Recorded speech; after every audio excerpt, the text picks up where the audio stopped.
The year is 814. Europe, it holds its breath. Charlemagne, Charles the Great, he has forged an empire stretching from the Pyrenees to the Danube, from the North Sea to the very heart of Italy. He has been crowned emperor by the Pope, reviving that Roman ideal in the West. To his subjects, he is more than just a king. He is the heir of Rome itself, a unifier in a world that has been fractured by centuries of chaos. But history, it is cruelly fleeting. After Charlemagne's death, his empire fractured under the hands of his grandsons, torn apart by inheritance disputes and the Treaty of Verdun in 843. Out of this division emerged the seeds of modern Europe: France, Germany, Italy, nations forged not by unity, but by fragmentation. But what if the story had been different? What if Charlemagne's empire never divided?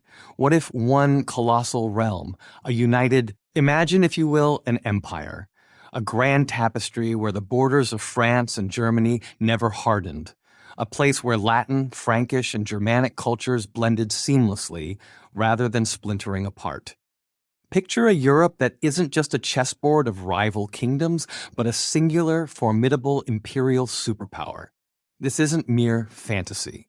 For a fleeting moment in our history, that unity was tangible. Charlemagne's centralized rule, his visionary reforms in law, education, and religion, they all pointed towards the dawn of a European identity.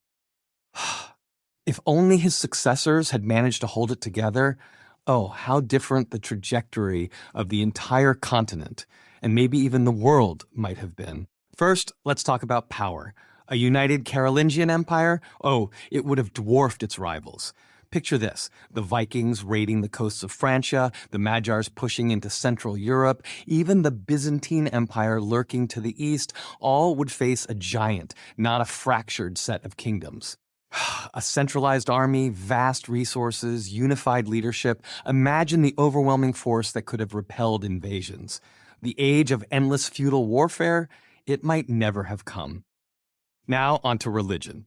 Under Charlemagne, Christianity spread with fire and sword. A united empire could have imposed a uniform religious authority across Europe, making the Pope's influence even greater, but under the shadow of imperial power. Just think, the Catholic Church might have become even more centralized, avoiding those later schisms that fractured Christendom.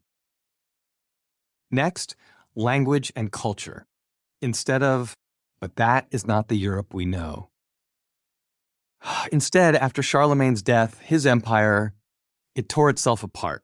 The Treaty of Verdun split it into three realms: West Francia, which evolved into France; East Francia, the foundation of Germany; and Middle Francia, a fragile stretch from the Low Countries through Italy it soon dissolved. This division locked Europe into centuries of rivalry. France and Germany became bitter enemies, clashing in wars that lasted into the 20th century. Italy fractured into competing city-states, delaying unification until the 19th century. And instead of one imperial juggernaut, Europe became a patchwork of kingdoms, principalities, and duchies. But here's the twist, folks.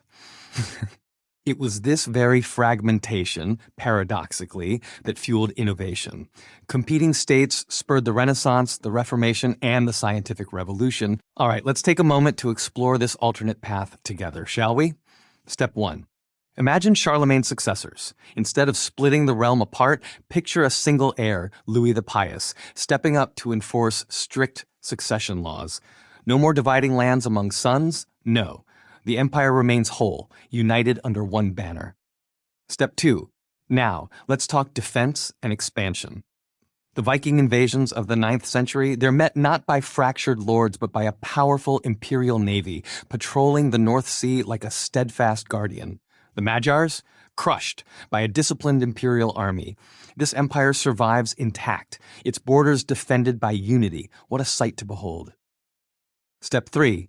Then comes consolidation.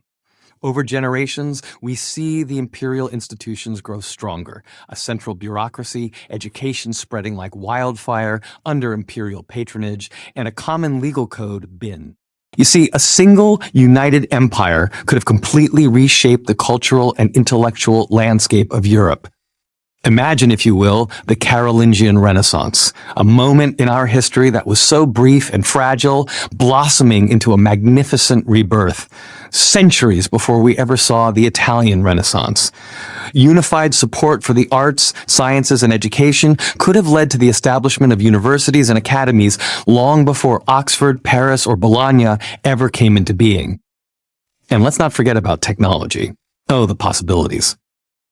With the stability of an empire, resources could have been pooled into grand endeavors, canals linking rivers, roads stretching across the continent, and perhaps even early experiments in navigation and mechanics. Knowledge from the Islamic world and Byzantium, astronomy, medicine, mathematics would have poured into a Europe robust enough to the question of Charlemagne's empire, it's not just some medieval curiosity, right? It's like a mirror reflecting our present. Think about it. Europe has struggled for centuries with its divisions, and yet here we are today with the European Union, bringing back the idea of a united continent. It's almost as if Europe is still haunted by the ghost of Charlemagne. And that alternate path? It reminds us of a deeper truth. History isn't inevitable. Just one decision, one treaty, one inheritance, it can change the destiny of nations. Europe turned into a battleground of rival powers, and from that chaos sprang both brilliance and bloodshed. But just imagine, if unity had brought peace, or maybe even tyranny, on a scale we could never have dreamed of. It's all interconnected, isn't it? But what does such unity truly mean?